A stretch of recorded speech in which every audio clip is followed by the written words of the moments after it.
guys! Welcome back to my channel. Again, my name is Jap. Kumusta po kayong lahat? Okay, so ayan guys, maraming salamat po sa walang sawang pagsubaybay sa ating pong daily love reading. And kung ikaw ay bago pa lang sa ating channel, mag-subscribe na po kayo.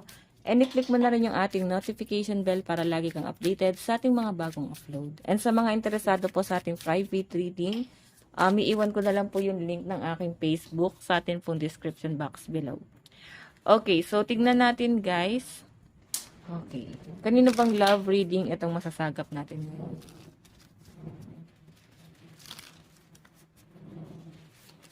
Doon muna tayo guys sa overall energy.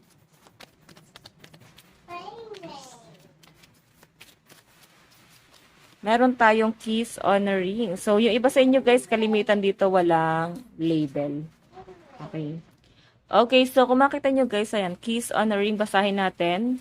Many option, decision, unconditional string along one night stand. Diba? Yung iba sa inyo kalimitan walang label, or baka marami kang option, or pwedeng hindi ka makapag-decide sa dami ng option mo, or pwedeng itong taong tinitignan mo ngayon.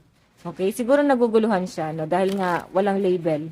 Ayan, pwedeng nandun pa lang sa talking stage, guys. Tignan pa natin, guys.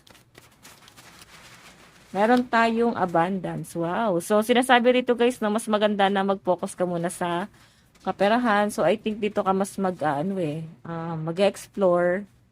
So, mas swerte ka sa pera, no? Kasi dito sa person mo na parang nag-explore pa guys. I think di pa siya makapag-decide eh. Parang ayaw pa nito ng commitment. Okay? Tignan pa natin.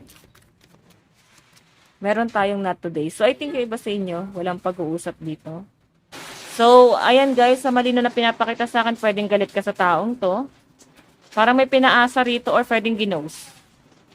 So, I think wala kayong pag-uusap ngayon or pwedeng ikaw, ayaw mo na siyang kausap ngayon. Ayan, sa malinaw na pinapakita sa akin dito. Tingnan pa natin.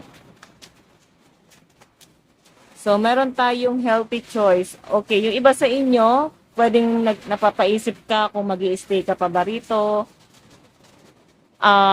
Or aalis ka na lang. So, siguro, guys, mas makakabuti kung aalis ka na lang, no? Kasi itong taong to, ayaw pa nito ng commitment. Hindi siya makapag-decide sa sarili niya. Or pwedeng marami pa siyang gustong gawin. Or pwedeng nasanay siya ng single, nag-iisa. Parang mas feel niya na marami siyang ine-entertain, mas feel niya na maraming nagkakagusto sa kanya. So, nandun siya sa point na yon. So, ikaw, kung naiinis ka sa taong to na para siyang, alam niyo, parang kabuti, ganun yung nasasagap ko sa kanya. Healthy choice. Okay, ikaw na yung mag-detach, guys. Mas makakabuti yon. Tignan pa natin. Okay, tignan pa natin. Ito, guys, yung energy ni person. Nararamdaman sa'yo ni person. Ano ang nararamdaman sa'yo ni person?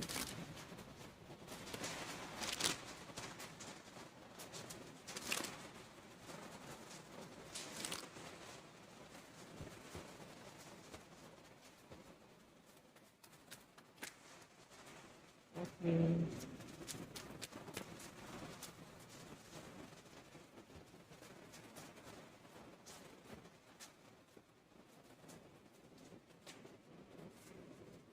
And ito naman yung energy mo. Ano naman yung nararamdaman mo sa person mo?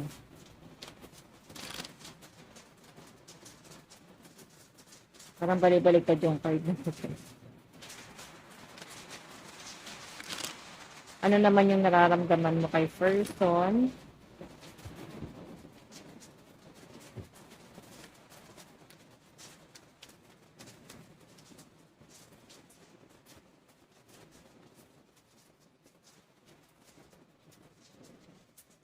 Okay.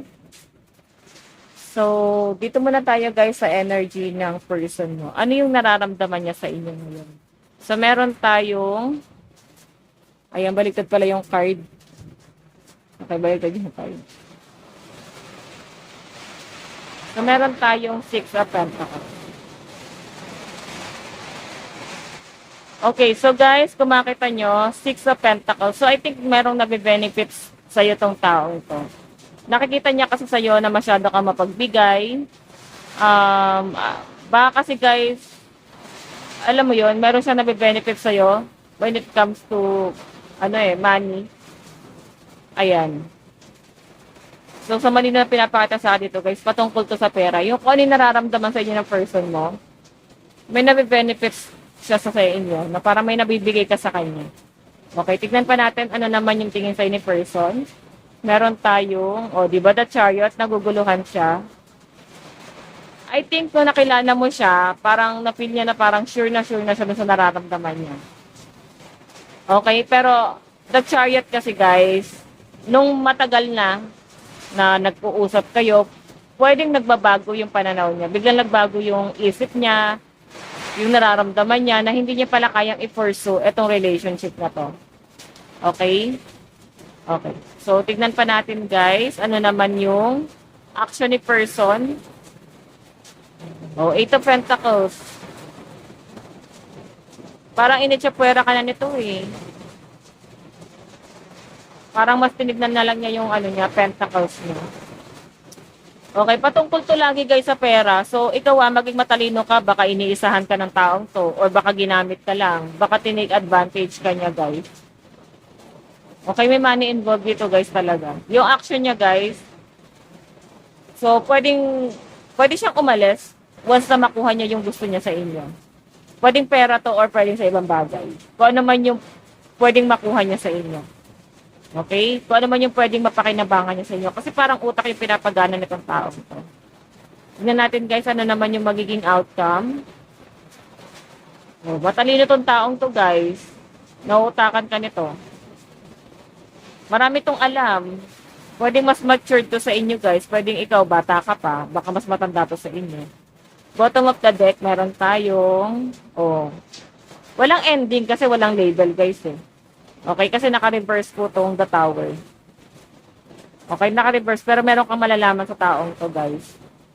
Na pwedeng ika-disappoint mo na sobra. Okay, so sa side ni person, malakas po yung earth sign, Capricorn, Taurus, Virgo, Aquarius, Gemini, Libra. Okay? And Cancer, Pisces, Scorpio.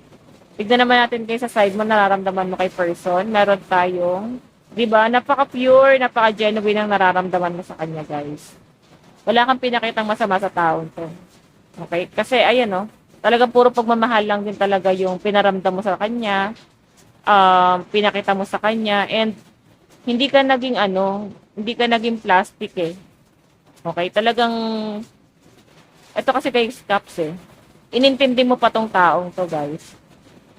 Na parang baka ganito, baka ganyan. What if ganito? So, madami kang excuse. Wala ka nakitang negative sa taong to. Nabulag ka, baka ikaw ay namanipula. Hindi ka aware. Tignan natin guys, ano naman yung tingin sa'yo. Tingin mo kay person, what I mean. Okay. Meron tayong 3 of Cups. So, nasa third party ka. Sabi ko sa inyo, marami tong option. Or baka kasal to, or pwedeng may iba siya. Tinitignan. Dahil nga wala kayong label, o baka nga ginost ka nito. Okay, tignan natin guys, ano naman yung magiging action mo. O, di ba? Mapag-iisip-isip mo eh. Page of Pentacles kasi guys, kung ganito, mapagdududahan mo pa eh. Na kung ano yung intention niya sa inyo. Since naka-reverse to, I think hindi ka talaga nagduda sa taong to. Napaniwala at napaikot ka nito guys. So, maging matalino ka, mapagmatsyag, dito sa connection na to. Tignan naman natin guys, ano naman yung magiging outcome. Okay, the Hierophant. So, masaya ka pa rin guys, no? So, pinapakita sa akin kahit na inisahan ka niya. So, I think kasi sa inyo, hindi na big deal yun eh. Hindi kawalan sa inyo yun. So, ang dating sa inyo, at least nakilala mo siya. At least nalaman mo ano yung intention niyo. Okay? Bottom of the deck mo guys, the Star. So, back to normal guys, para mag-focus ka talaga sa Pentacles mo. Kumbaga, maliit na bagay lang kung ano man yung naibigay mo sa taong to.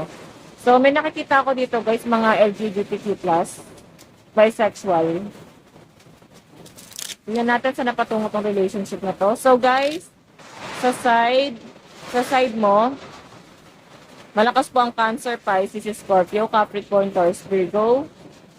Okay, and Aries, Leo, Sagittarius. Saan napatungo tong relationship na to? 4 of Pentacles. Ayan. Parang kung aalis sa buhay niyo to guys, sa nakikita ko possible na bumalik pa rin to. And magiging guarded ka na sa pera mo. Okay? Pwede kasi guys na babalik to kasi nakikita niya na parang kailangan ka pa pala niya. Hindi pa pala talaga siya guys tapos sa inyo. Pero ngayon kasi mas magiging matalino ka na. Mas alam mo na kung ano yung intention sa inyo nitong taong to. Meron tayong The Tower, di ba? Tapos na eh. Yung ending guys is puputulin mo na talaga sa buhay mo to. Hindi mo na talaga to guys bibigyan ng chance na pumasok pa ulit sa buhay mo. Okay, ayan, puro pentacles yung focus ng energy mo. Ano parang i-reject mo siya guys. No? I-reject mo yung taong yan. Meron tayong, eto guys, the Chariot. Okay? So, parang hindi ka magdadalawang isip dito kasi guys, naka-reverse to eh. Mararamdaman mo kasi kung ano talaga intention sa inyo na itong taong to. Guys, the Fool. So, nakapokus ka sa new beginning mo. I think meron pang new person na paparating sa inyo guys na hindi kagaya na itong taong to, yung ginawa sa inyo. Ito kasi guys, parang literal na ginamit ka. Itong new person na to, itong the Fool, tignan mo ha, the High Priestess. Okay, hindi mo siya mapag-iisipan guys ng masama. I think parang sabi natin sa una, maguguluhan ka sa nararamdaman mo kasi hindi mo naman type itong taong to. Pero pure yung nararamdaman sa'yo na itong taong to. Okay? So guys, malakas ang energy ng Capricorn, Taurus, Virgo dito sa ating overall energy. So yun guys, ito lang po ang inyong daily love reading. Bukas po ulit. God bless and love you all. Bye-bye!